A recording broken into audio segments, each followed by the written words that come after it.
Good morning or good afternoon, good evening, depending on where you are in the world. It's real machaya to be with you all this morning. It's like very life-giving to be learning some Torah together. So just like some ground rules and an introduction, as Julie mentioned, my name is Margo. Super psyched to be with you all this morning, diving into some Torah, some very juicy midrash, and hopefully if we get to it at the end, some contemporary poetry about our Torah portion.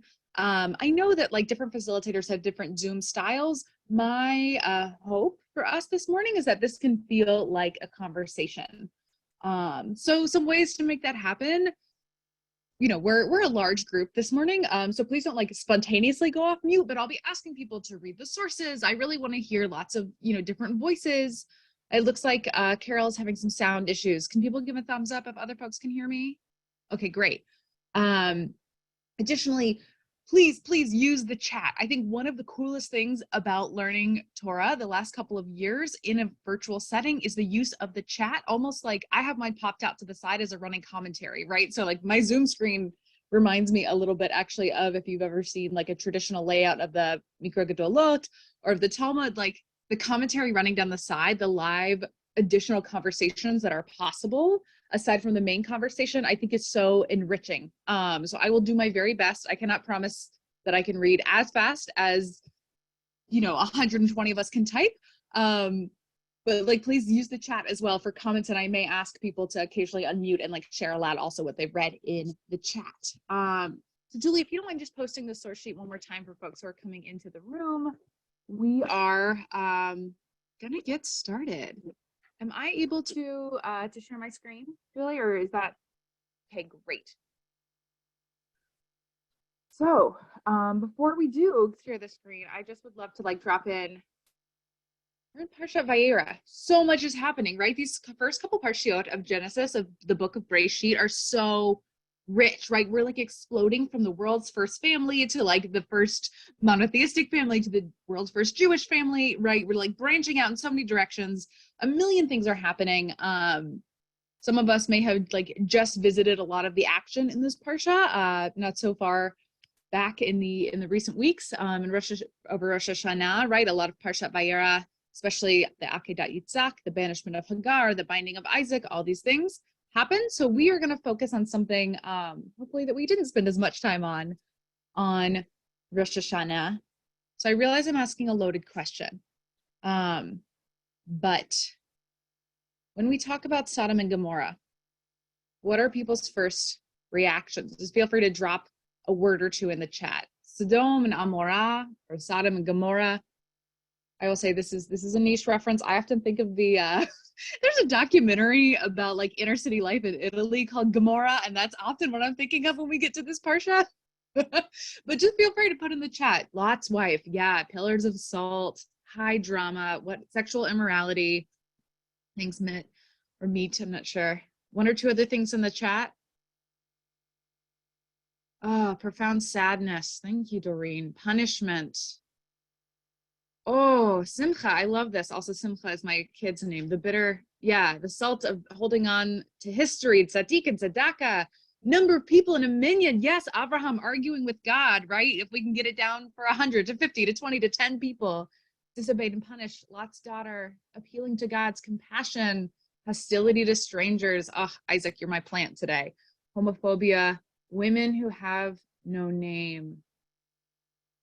Okay, I am so grateful for please, if you don't have the chat open, get it open right now. There is a richness in this chat, the current state of the world. Thank you, Christina. That is, oh my gosh. Yes. Okay, so we could spend probably the next 45 minutes just in like the richness coming out of the chat right now. All of this stuff. Yes, that there's like an ethical issue. There's an immorality issue, right? There's questions of innocent children that are destroyed. Right, we're like almost at the point in the parsha. I believe it's Dr. Aviva Zornberg, but I'm not 100% sure, right, that like talks about these chapters of Genesis being also like God kind of learning how to deal with the consequences of creation also, of like God's like, oh no, like the humans are really messing it up, I'm gonna kick them out of the garden. And then it's like, the humans are really messing up, I'm gonna flood the whole world. Oh, I can't do that again. The humans are really gonna messing it up, I'm gonna set the whole city on fire. almost like this learning too of God learning how to be, maybe a parent with more distance and more differentiation from God's children. Yes, cities, Jay, are sometimes portrayed in a negative way. Sometimes they're negative. Sometimes we have like cities of refuge, right? But I think the Torah definitely is aware that, yeah, the metropolis is like a complicated place that like everything intensifies when people get in really close proximity. So what I would love to talk about today is the notion of hospitality, and the way that the ideas of hospitality play out in Sodom and Amorah, Sodom and Gomorrah.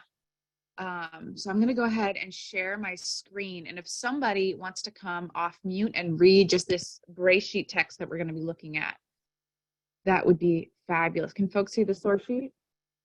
If somebody would just read that Genesis 18:20-21 text, that would be fabulous. If we could get a volunteer to use the raise hand function, great. Cantor Mark.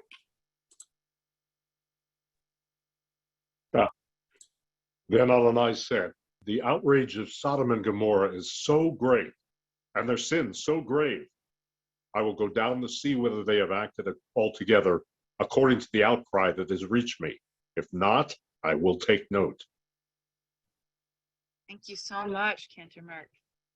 All right, so God actually brings this up to Abraham pretty early in our Parsha. It's like, this is an outrage. I don't know if you're familiar with the show The Mighty Boosh. I have to think of Noel Fielding, right? Who's now on British Bake Off. This is an outrage. It's this moment. It's extreme that God is like, we don't get involved with Sodom and Gomorrah, but like it's hit above and beyond the line that we need to start paying attention. Something is happening here, and I'm going to go check it out. What I want to just note for us, even as we're like starting to ease into the story here, is like the inquisitiveness. I'm not sure I said that right. Inquisitiveness that God's self is already adopting here. This like not immediately like, burn it all down, but rather like we need to do some digging. Like what is going on here? There's this kind of back and forth that exists in a lot of this story that I think in our retellings we often flatten. So the sin of Sodom and Gomorrah, what is this outrage that is so great? This sin, chatatam, that is so great. I'm going to hold here, especially as a queer woman, right? That often even the word sodomy, right, in our modern vernacular has often been tied to and used to harm and oppress and marginalize queer folks in our tradition. There are voices in our Torah, I think, that do seek to do that explicitly. I don't think this is one of those texts. That our rabbis actually, in our tradition, or the Jewish Masorah, the tradition has a very strong understanding of what the sin of Sodom is. And it has nothing to do with sexuality.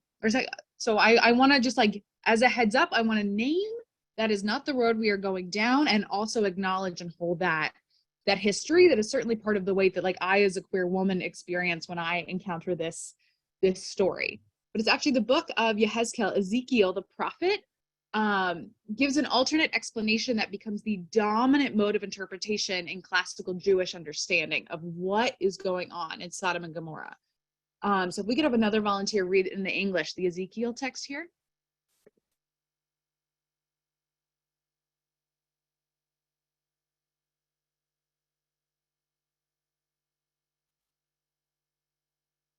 Please, yeah, Tanya, I see your hand. And Ellen and David, we have other texts, so I may come back to you in a minute. Okay, only this was the sin of your system, Sodom, arrogance. She and her daughters had plenty of bread and untroubled tranquility, yet she did not support the poor and the needy. In their haughtiness, they committed abomination before me, and so I removed them, as you saw. Thank you so much, Tanya. Oh my gosh, Ellen, I'm going to stop the share for a minute. If we could again direct our attention to the really rich Torah that's happening in our text. Yeah, the cruelty, the rebellion against God, the like connection I love that's getting lifted up of like hospitality to like a mothering, even though we look to Abraham, right, as like our paragon of hospitality in our tradition, this like nurturing that comes with hospitality that Sodom is ignoring in their arrogance, right? This abandonment of this.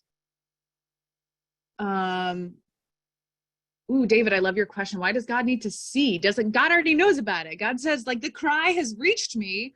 You know, what is the idea of like needing to put eyes on it? I think that's something we should really hold. But this idea, yeah, of arrogance, that they're shivat lechem, they're overflowing with bread in Sodom, is what Ezekiel says.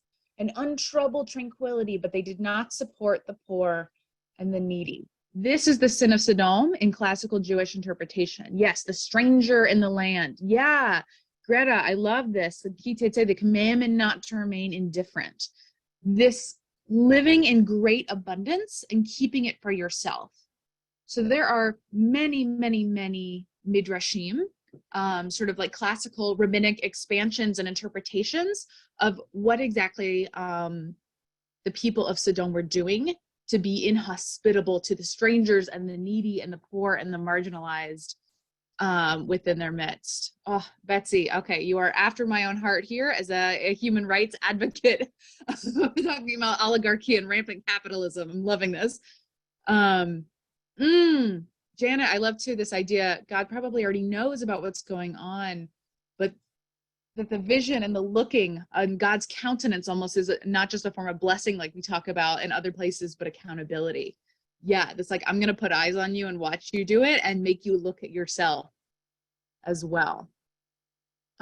Jay and I appreciate this question in the chat about who is giving the outcry and who is receiving the outcry. Is it the people or God who are yelling? I'm hoping as we kind of dig into some of these midrashim, we can start to uncover it. So like I said, there are many, many, many rich stories in the Talmud and in the Midrash, so we're not going to have time to get to every single one. I will say one that I particularly love that didn't make it into the source sheet, but I want to note briefly, is this idea of like not just perverted, but inverted justice in Sodom. That all the judges in Sodom have like very funny or terrible names. And they all take bribes. And one of my favorite things is they say it costs in Sodom, like it costs maybe like 4 shekels or 4 prutot or something to use the local ferry, or to a tax on the bridge or something to like cross this body of water. They say in Sodom cost 4, pieces of silver. But then if you had to swim through the river, they charged you 8. For unlawful avoidance of the bridge, they would charge you even more. That there's these examples of almost the pettiness that the people of Sodom took their wickedness to. So I want to look at this particular source from Pirkei Rabbi Eliezer. Julie already knows this, but Pirkei Rabbi Eliezer is one of my favorite selections of midrashim in our tradition. It is actually a very late collection of midrashim. It comes from actually the early medieval period, so it was likely composed in the 8th or the 9th century. And it really draws on like the prayer book and Jewish liturgy and makes midrash not only out of the stories of the Torah, but also of Jewish liturgy as it was being written and canonized in a really beautiful way. If you ever have several hours to devote to a work of midrash, I really recommend Pirkei Rabbi Eliezer. So I'm gonna read this for the sake of time aloud in the English, and then we can maybe start to have a group discussion. Rabbi Yehuda said, they made a proclamation in Sodom saying, everyone who strengthens the hand of the poor or the needy with a loaf of bread shall be burnt by fire. Plathit, the daughter of Lot, it's related to the word plitim for refugee, was wedded to one of the magnates of Sodom. She married the magistrate, right? She saw a certain very poor man in the street of the city, and her soul was grieved on his account. As it is said, quoting from the book of Job, was not my soul grieved for the needy? What did she do? Every day when she went out to draw water, she put in her bucket all sorts of provisions from her home, and she fed that poor man. The men of Sodom said, how does this poor man live? When they ascertained the facts, they brought her forth to be burnt with fire. And she said, Sovereign of all worlds, Ribon ha'olamim, maintain my right and my cause at the hands of the men of Sodom. And her cry ascended before the throne of glory. So Rabbi Yehuda's story has the cry going up is actually the cry of Pleitit, Lot's daughter, going up, her crying out about the conditions of Sodom. So in that hour, the Holy Blessed One said, I will now descend and I will see whether the men of Sodom have done according to the cry of this young woman. I will turn her foundations upwards, and the surface therefore shall be turned downwards, right? This is a theme in a lot of our midrashim and also the Torah, the inversion of creation. It's set up and we're flipping it over when it's no longer serving us or no longer sort of moving in accordance with the divine plan. I will descend and see whether they have done altogether according to her cry, which has come unto me. And according to their cry is not written here in the text, but only according to her cry. It's in the singular feminine. So in the original Torah text, right, in the Pshat, the plain text, it says according to her cry, meaning she, the city, right? Sodom is portrayed in the feminine. That's why later she's called your sister Sodom. We're used to this also in English sometimes, like cities or countries or boats are gendered female. But the rabbis use this, Rabbi Yehuda is using this grammatical construction to kind of insert and expand it with the story of Pleitit, the burned woman. So what is going on in Sodom, right? Something is rotten not only in Denmark, but in Sodom. So I see some discussion of Lot's daughters. We're not going to discuss Lot offering his daughters or what happens to them afterwards, the Moabite situation. I really want to keep it focused on not the biblical account of Lot's daughters, but the midrashic account, this new look and the names and the character that really were being given, this new look at Lot's daughters and this particular woman's righteousness that we see in this text.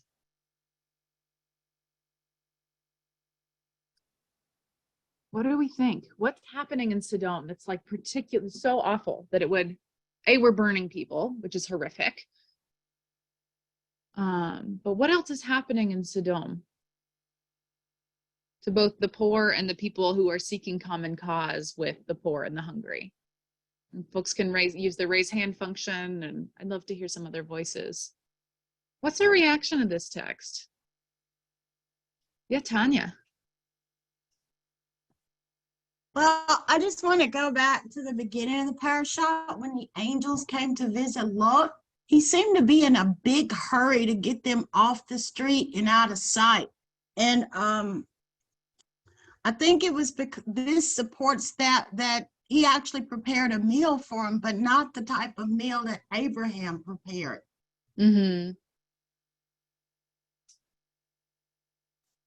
Exactly. Yeah, it's a really different kind of hospitality. And sometimes there are other midrashim that we're not going to look at today, right? That say Lot's trying to get them off the street because he knows that strangers are abused and are not welcome in Sodom. Arlene, yeah, I'm seeing in the chat, Sodom has laws against helping, not even the poor and needy existing, right? They're in some way they're criminalizing the poor and needy existing, and then they're also punishing people who are trying to help. Meet, I see you have a question, or Mitt, I see you have a question in the chat. So this daughter is not the same daughter. This is like an additional midrashic daughter of Lot's. She died, they say, in Sodom. So she's not, it's her sisters who are with their father later on in the mountains. But Pleitit is a different midrashic character who, according to the tradition, didn't make it out of Sodom because she was killed. Yes, Janet, yes. She went out and helped the poor man. She was smuggling food to him in her water bucket, and then the men of Sodom wanted to burn her. Exactly. They're not only making it difficult for the people who are struggling to survive, but for anyone who wants to help them. Greta, I love this. Uninterrupted abundance might lead us to a type of barbarism. Not only are the wealthy of the city right by virtue of their privilege, the poor must be punished for having done something to deserve their poverty. Thank you. That's a really astute observation. Yeah, we can imagine kind of doing our own midrashic exercise, like the toxic theology that might have supported this kind of behavior. Yeah, this us and them situation happening. Absolutely.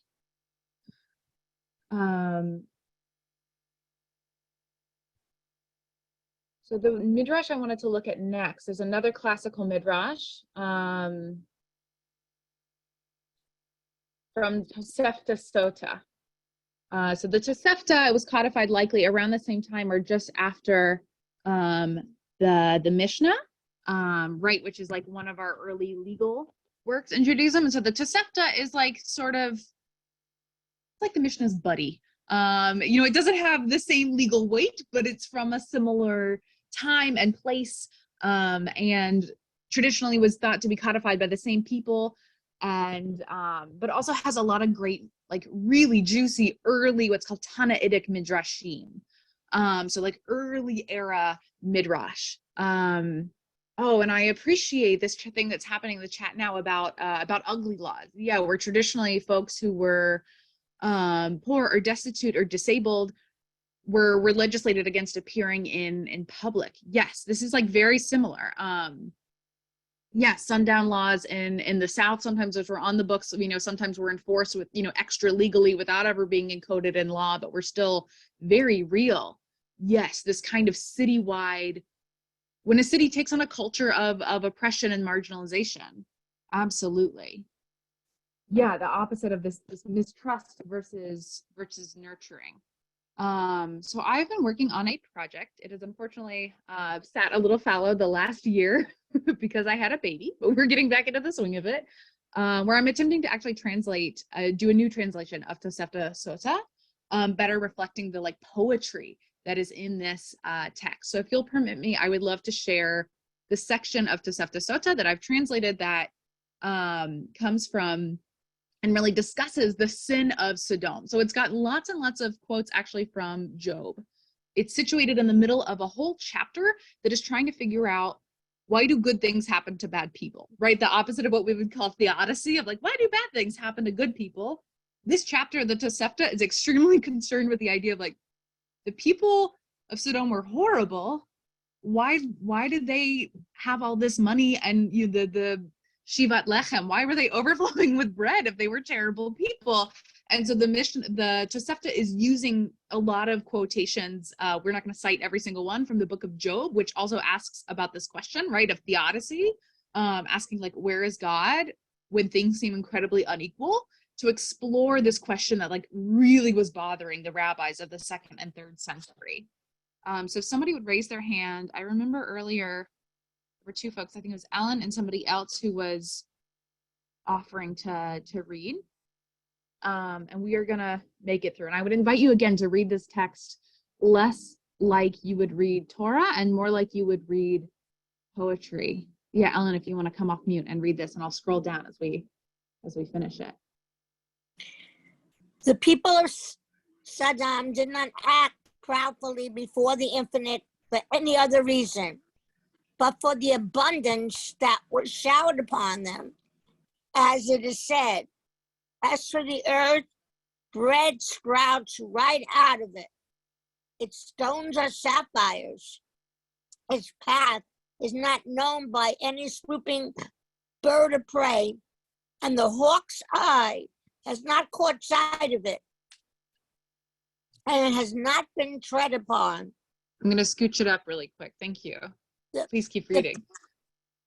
The people of Sodom said, inasmuch as food sprouts right out of our soil, and the silver and gold comes out from the ground, precious stones and pearls come right out from the ground.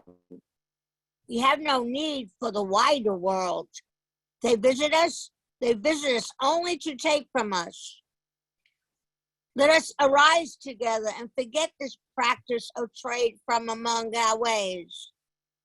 The Infinite replied to them, in the face of the abundance that I have showered upon you all, you forget this practice from among you? I will make you the forgotten of the earth. What was to happen? I'll scooch it up a little bit. There we go.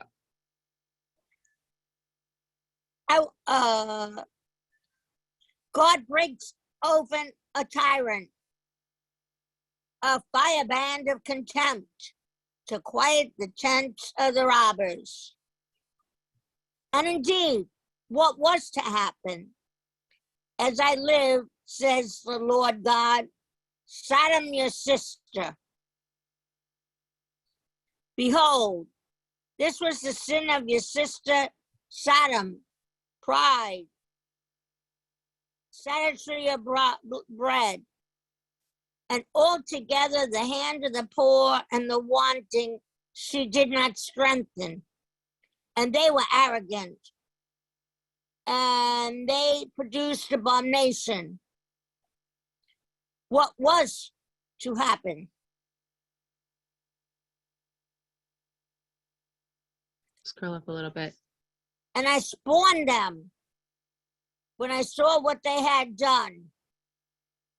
More? We're all set. Thank you, Ellen. I appreciate that reading and the gravity that you brought to it. I've never actually heard that translation read aloud before, so I'm especially grateful. So according to the Tosefta gives us a very different, like analogous, but still distinctly different understanding of the sin of Sodom, right? If Pirkei Rabbi Eliezer is saying the issue here is that they were starving people and killing people who were trying to feed folks who were starving, what is the specific sin of Sodom? What's the specific act of being inhospitable that the Tosefta is highlighting here?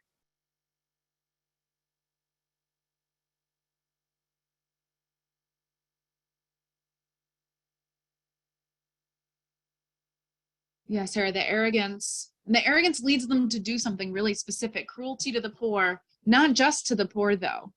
Somebody mentioned karma, this idea of it coming back around. Greed, they also become isolationist.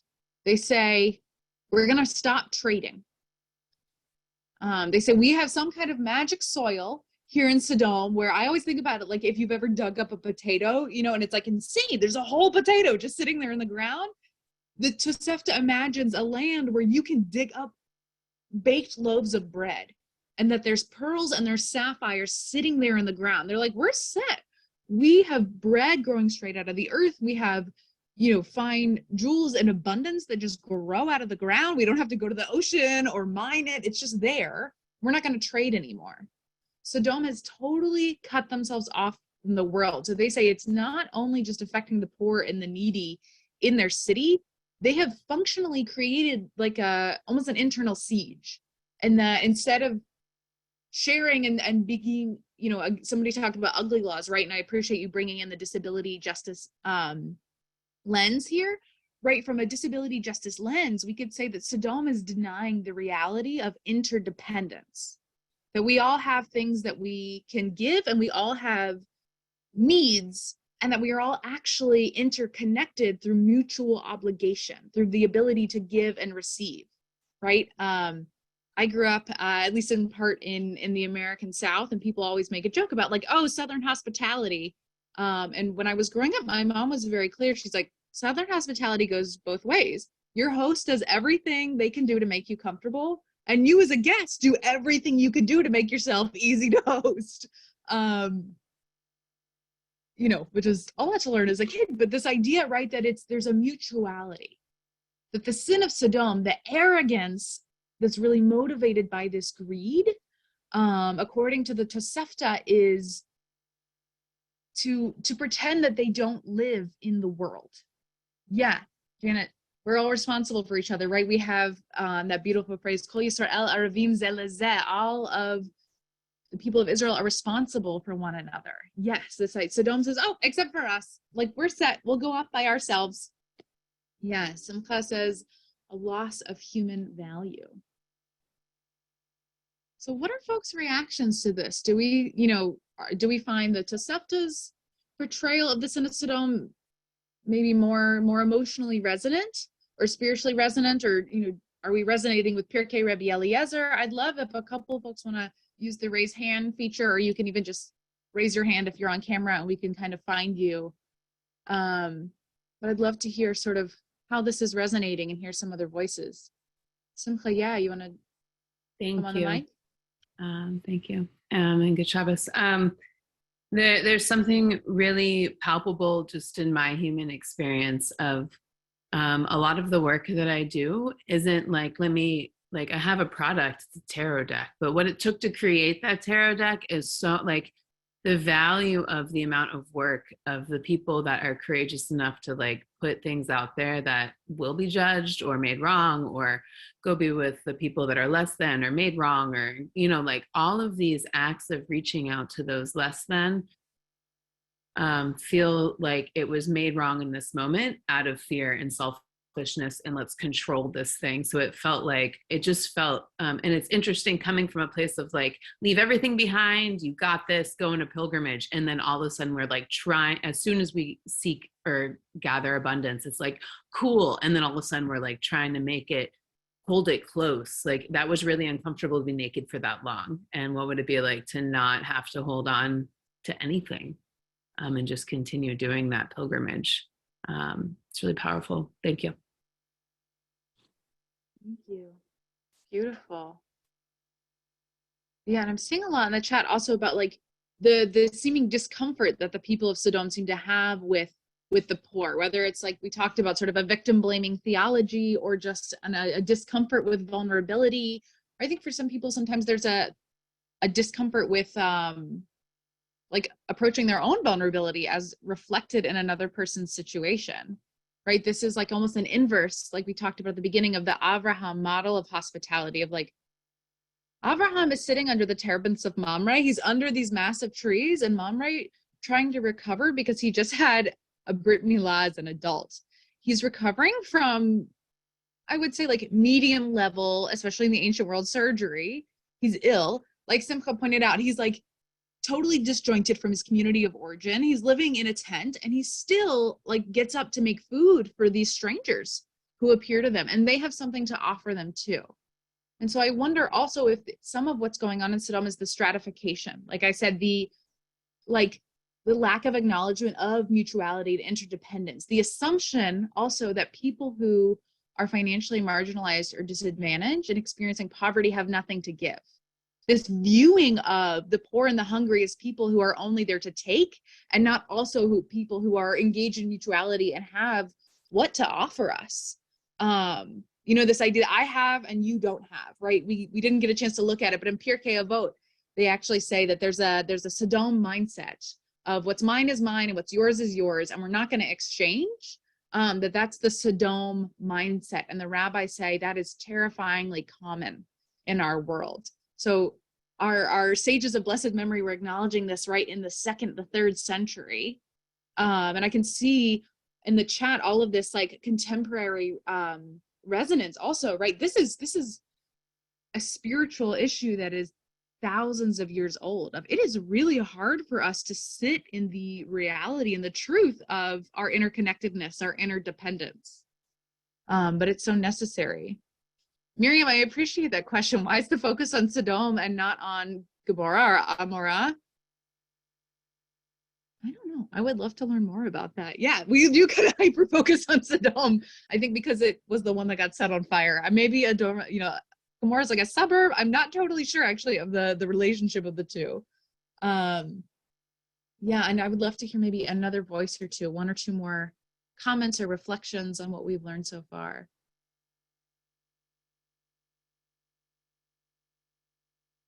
You can use the raise hand feature, and we can find you faster.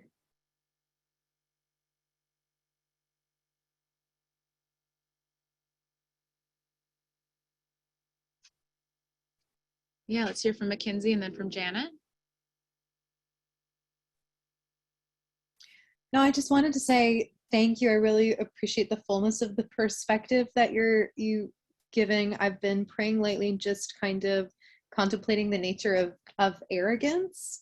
And I think that it's often a trait that I can throw around and talk about as being really off-putting, but I'm like, but what is it actually saying? What is the nature of it? And kind of examining within myself the places where I find it, and to the lack of mutuality, because I think that there's like, we can do it with abundance of all different sorts, right? Whether it's like material or even emotional or intellectual, spiritual, and the self-protective nature of like, well, I have what I need, so I'm good.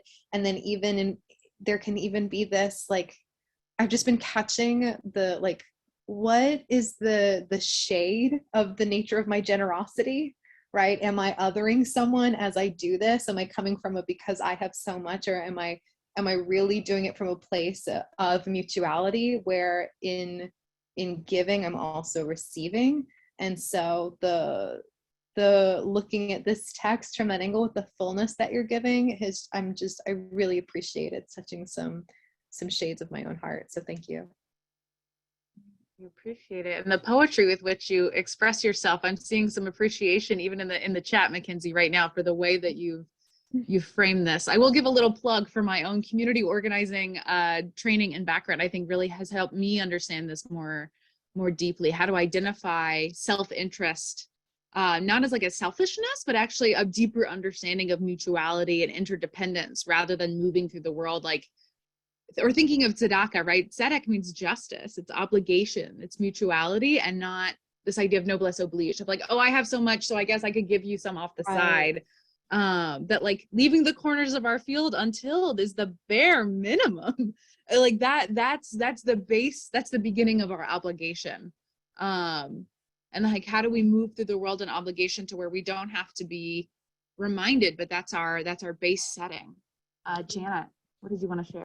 Yeah, okay, well, something I put in the chat, first of all, like, these people seem really evil, and they also seem not very learned, because if they were learned, they would understand that we're all interconnected and here for each other, and not being learned is also a bad thing. So like, they're really, like, you know, in two ways, kind of missing the mark. And what's astonishing is that how applicable this is to today, which a number of people have put in the chat about. Someone, I picked up on it in something I wrote, that, you know, like, you get punished for bringing water to the people standing in line voting, even when it's really hot, and people get more money, and then they become more like selfish and like, oh, why give to the poor, why go near the poor, or they're going to catch something or whatever. And like, this stuff was written like how many years ago, and like, we still have this same problem in 2022. Like, you know, is it about time we kind of figured this out? Or, I mean, you can't change other people, but, you know, like, can't we make the world a little better? Or how do we kind of stop this cycle?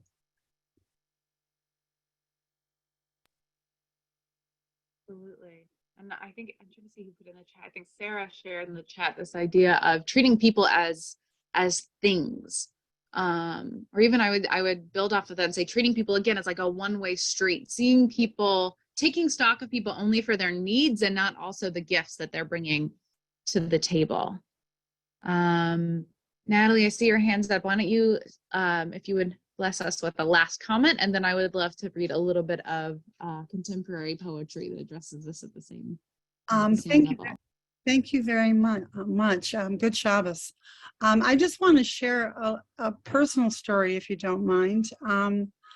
I was in New York with my grandmother. I was there visiting her, and we had just left Lord and Taylor, and we were going back to her apartment, and there was this old man begging on the street, and I wanted my grandmother to give him some money. And I sort of tossed a fit about her not giving him any money. And the rest of the afternoon, I ended up in my room because I had misbehaved. When my grandmother died, I was so shocked, number one, about the amount of wealth that she had.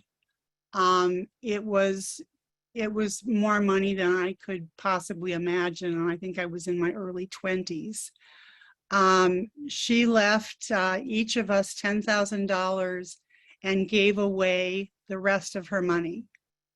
to different organizations, the Federation and the I Magnum David in Israel. And I just, the complete distinction between the difference of the way she behaved as a child when I was a child and the way she was as I became an adult, just it's very strange that this is the topic today, because I have been remembering things about them, my grandparents, the more that I study. And I just thank you for this today. Thank you, Natalie, and may your grandparents' memory be for a blessing. Thanks for bringing them into the space. I guess we only have a minute left, so I think, and between Natalie and Jay, oh my gosh, we could not ask for a better transition, I think. This idea, yeah, that like, growth is possible, right? We said at the beginning, this is not only a place in our Torah where human beings are learning how to be in relationship with God, but also where God is learning to be in relationship with humanity, right? That like God, I think, is still learning in some ways to be, or we could read it as if God is learning how to be a grown-up God, right? When the humans are misbehaving, you can't set it on fire or flood it or kick everyone out. But that actually, right, we can recognize these traits in ourselves, that we also cannot, say, well, the people of Sodom and Gomorrah have this problem, but like we don't. That this exists somewhere outside of us, or this exists in a text that is thousands of years old. But this like scarcity mindset, this lack of mutuality, exists in all of us. It's something that all of us can fall into. And at the same time, there's an opportunity, I think, for an awareness, for a growth, that we can be in different places at different points during our lives. I'm going to share my screen one last time, and I wanted to share a poem that I came across actually only a few days ago, by Abe Mesrich, called Mercy for the Wicked. And it's part of a larger collection of poetry he did about all of the Parshiot. But he wrote this, or it was published in 2016. God descends to Sodom and Gomorrah, hearing their cry. Who cries? The people of the wicked cities. So God hears even the cry of the wicked. I want to end with Abe's poetry here. This idea too that, the tradition, I think, reads it often as, this is the cry of, the one good woman of Sodom, or this is the cry of the people in Sodom. But that there's also, like, to engage in this behavior actually does not mean to remove yourself from the story. And that I'm sure we can identify pieces of ourselves that have also stepped in and out of sort of the flow and the river of mutuality at any given time. I want to be mindful of everyone's time, but thank you so much, everybody, for joining us and for being part of this study. I'm really so grateful to have been with all of you. This has been such a treat, and Shabbat Shalom to those of you who are celebrating.